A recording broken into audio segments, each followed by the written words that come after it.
Sergei Dubinsky. 4 people will face murder charges in the downing of a Malaysian Airlines jet over war-torn eastern Ukraine.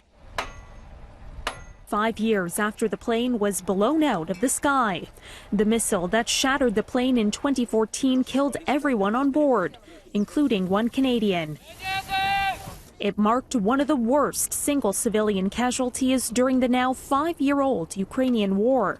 But a trial could finally start next year. Sturen wij internationale aanhoudingsbevelen uit. International investigators say 3 Russians and 1 Ukrainian will be tried in the Netherlands in March, whether they are present or not. There was set a date when the process will start, and that's the 9th of March. And that, to me, that's a big relief, because we were waiting for a date. With no extradition treaties, there's little hope any of the suspects will be at the trial. They were named for the first time today. Oleg Pulatov and Leonid Kharchenko. A Dutch-led team has been tasked with assigning criminal responsibility for the tragedy. Flight MH17 took off in Amsterdam, headed for Malaysia's capital. The plane was shot down mid-air over Ukrainian territory controlled by Russian-backed separatists, sending debris and bodies raining down onto fields of sunflowers below. This is Russian national Igor Girkin.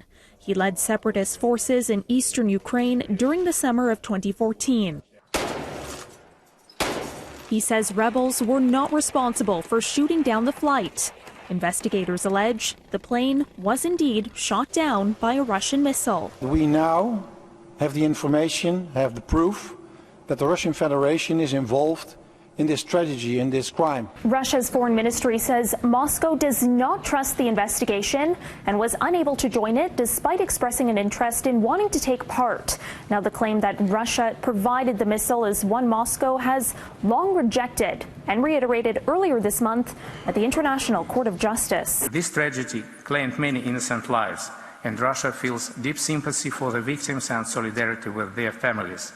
Russia strongly denies any allegations of its involvement in this tragic incident, and it has been cooperating in good faith with all parties engaged in the investigation.